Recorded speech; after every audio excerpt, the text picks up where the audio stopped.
Hi. I think it's really important to share and to celebrate some of the things that are going on right now.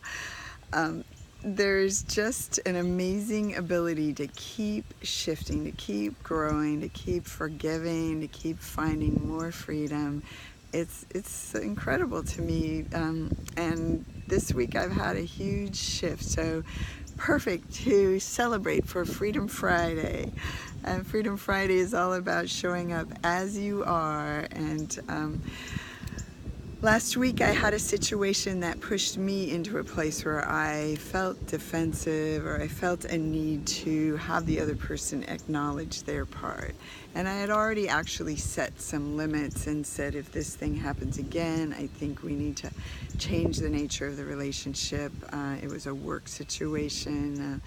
Someone working with or for me, and we managed to be really good teachers for each other. There are ways that I can still get my buttons pushed and ways that I'm showing up that aren't working for the other person. And after being with that in my mastermind group, during the meditation I was doing with the others, I invited them to go to a place where they didn't feel teachable, where they were all about feeling like they were the one who was right, that they needed the other person to acknowledge their part in a situation, and that there was resistance to going in and doing their own work on it. Becoming teachable is that big shift that we're working on right now.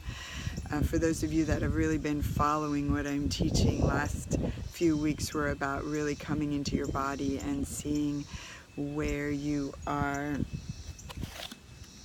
where you are not wanting to feel what you're feeling, and what you tell yourself about those feelings and about your reactions, and how you close to them and clench your body and what happens there.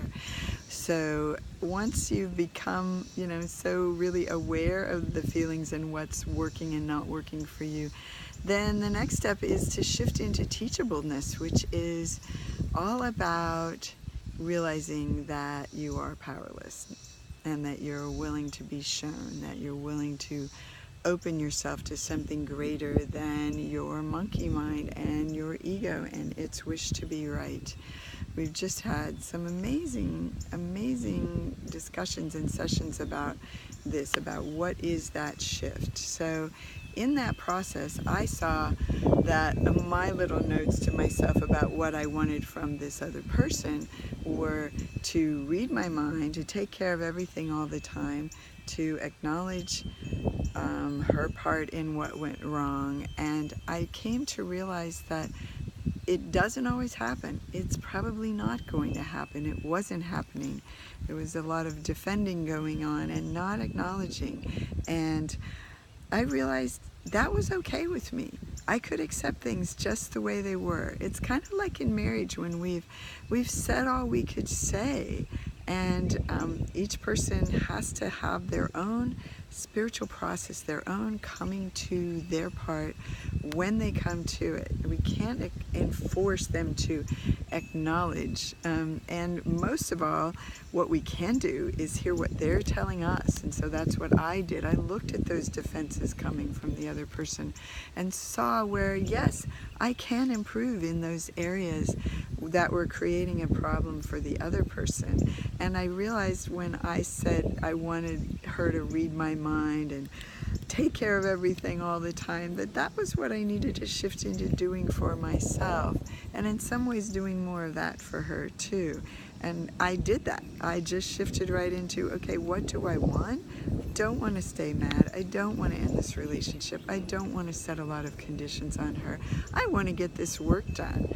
So I just wrote back and say, okay, here are the next 2 projects. And we dove into the work this week, our work together, in a way that we never had before, and just incredible amount of love, compassion, cooperation, communication, willingness to put ourselves out there to meet the other person more than halfway. And it was fantastic.